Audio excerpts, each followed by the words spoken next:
Picture this, you're hanging out with a bunch of your friends and decide, hey, let's watch a horror movie.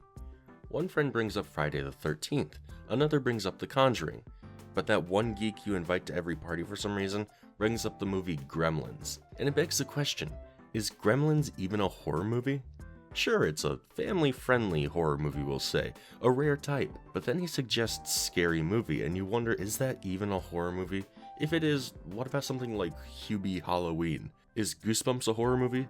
Well, it feels like more of a horror movie than like Hotel Transylvania, but why is that? What counts as horror? And this isn't limited to movies by any means. Lately, I've been asking myself about a few of my own personal favorite shows or games, like Squid Game. Is Squid Game a horror series? It doesn't really feel like one, but if that one isn't a horror series, what does that make Saw? Or Hunger Games for that matter. So today I want to talk about what I believe horror actually is and what counts as it. We'll be covering everything from movies to games to shows, and anything else I feel like covering really. So let's begin. For the sake of this video, we'll be using our own definition of the word horror, as I just think the dictionary definition is a bit vague. A literary or film genre concerned with arousing feelings of horror, an intense feeling of shock, fear, or disgust. The only thing we really glean from this is that it is a genre meant to arouse a feeling of fear or shock or disgust. But I want to come up with something more concrete, as with this definition, pretty much everything ever is a horror movie. You remember watching Avengers Infinity War?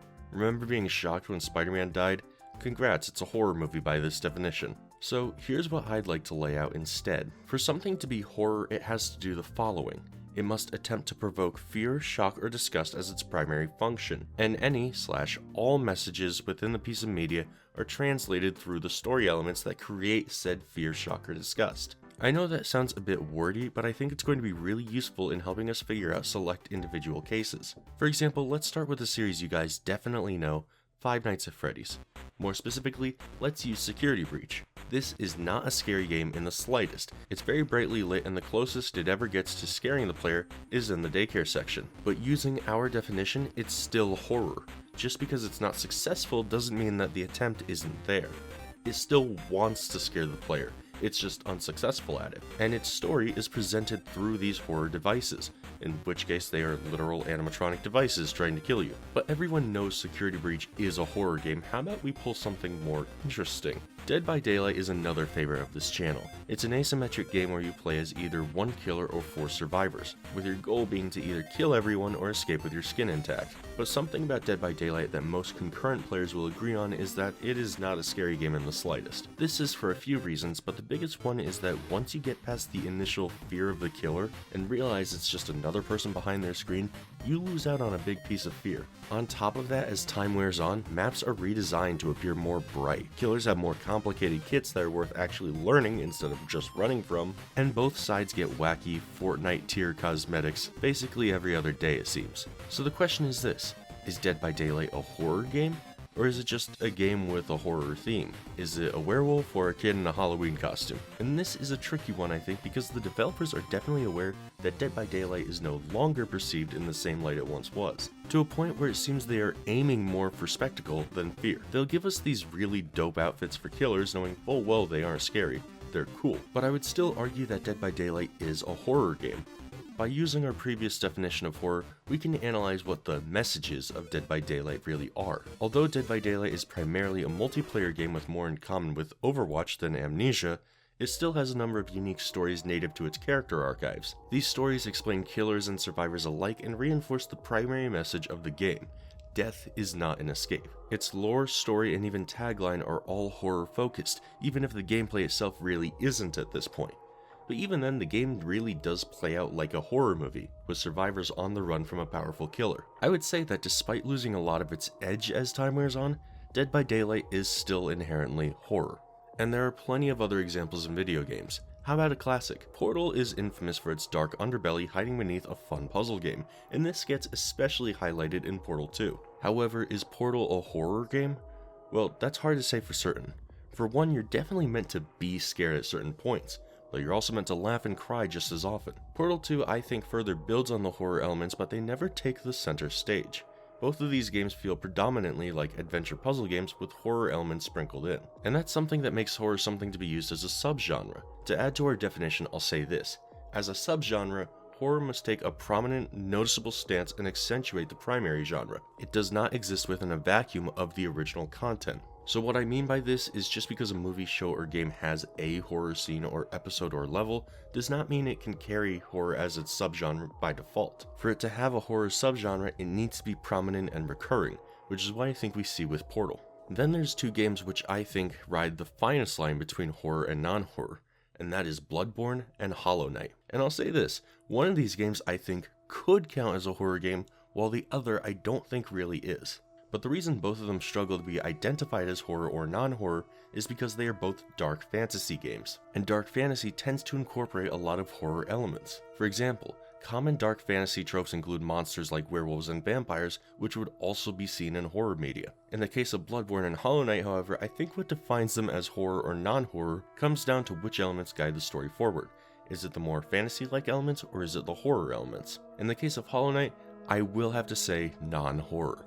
Most of the game is about you, the knight, battling to unleash the Hollow Knight and put an end to a mind-controlling infection created by a moth god. A lot of the more horrific moments or fights such as Nusk can either be ignored entirely or visited when you are extremely powerful, which subtracts from the horror. But I think Hollow Knight is non-horror primarily because scaring the player is relatively low on its list of priorities. While I agree to some it could still be a horror game, I think much more of the game centers around fascinating the player rather than horrifying them. Bloodborne, meanwhile, is a different story.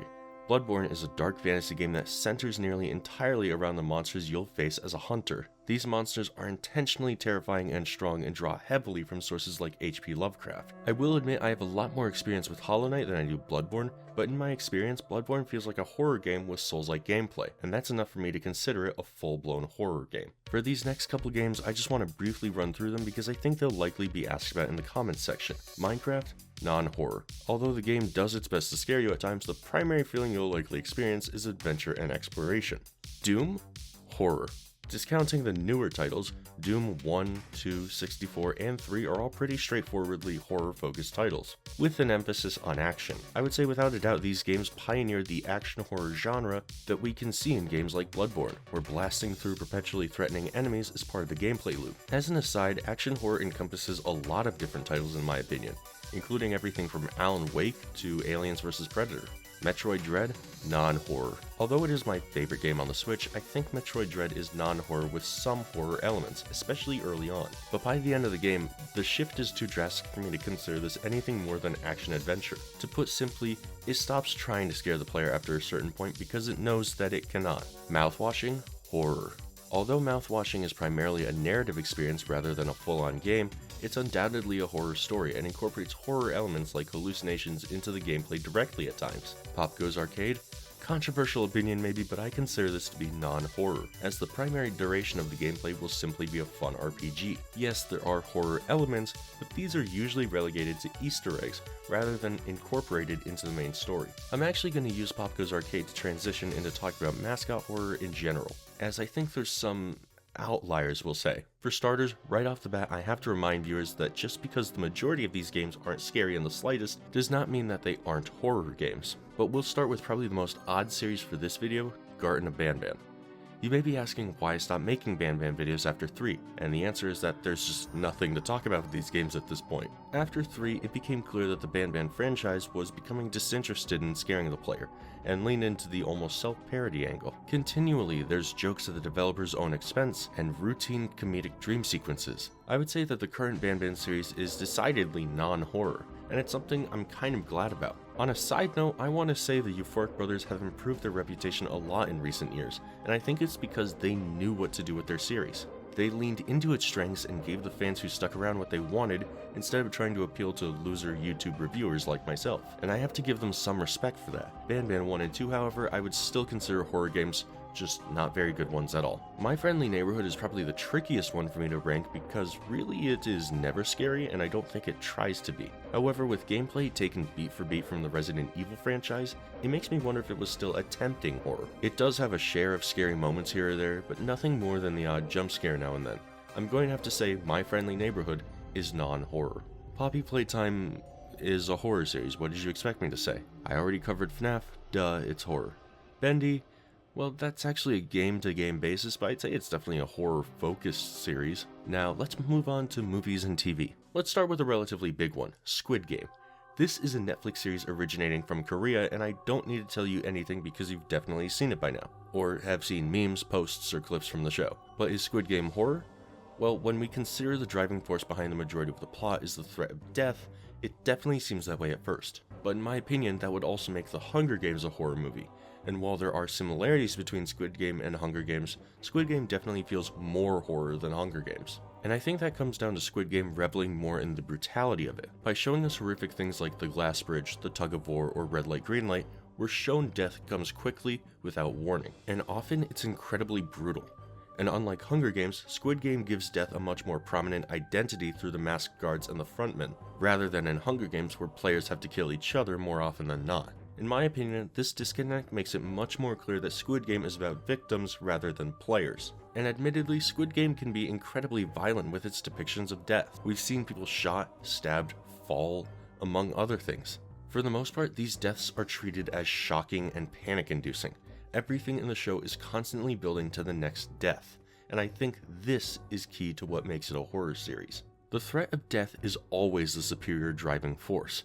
Now, one could argue that greed is what drives the players, but what drives the audience is watching these characters, seeing them get so close to death and wondering if now is when it happens. The messages of the show are conveyed through the horror elements constantly, which definitely satisfies the definition we created earlier. But while we're talking about horror in film and TV, I need to mention my least favorite term ever when describing a movie's genre: thriller. Typically, the word thriller is used to describe a horror movie that's not scary. Jokes aside, although the thriller genre technically isn't limited to horror movies, they've grown near inseparable over the years. I remember people calling the FNAF movie a thriller. The FNAF movie. So it's kind of hard to differentiate. For the purposes of this video, we'll refer to a thriller as being a movie that inspires suspension and anxiety as opposed to horror. These are going to be your films that are kind of horror movies but exist mostly as mystery plots, which also means that a lot of times they're going to be your detective films. Longlegs comes to my mind as the perfect example of a thriller horror, as although it's not often incredibly scary, it's thoroughly disturbing and the main draw is the ever-evolving mystery. Another example would be the Saw franchise, where the mystery is usually guessing what the big plot twist is by the end. Saw is unique in its structure, usually giving us a common trap plot and then a cop plot that inevitably intersects, sometimes in tragedy, sometimes in relief. But not all thrillers are going to be horror movies. For instance, and this may be controversial, I don't really consider The Lighthouse to be a horror movie. The Lighthouse is a fantastic film in every sense of the word, but the story is not really conveyed through horror so much as it is through discomfort. The significant difference between the feeling of a horror movie that operates as horror versus one that operates as a thriller is the sensation you feel as the plot progresses.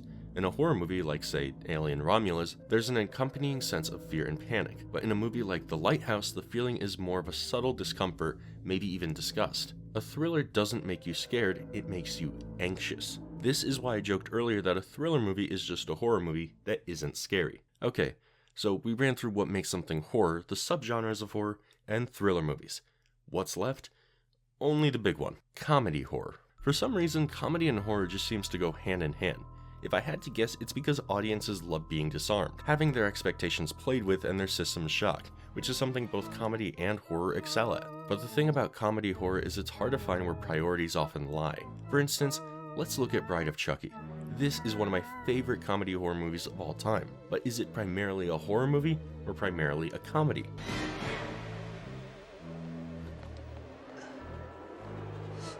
Rude fucking doll. In my opinion, I view this movie as much more comedy than horror.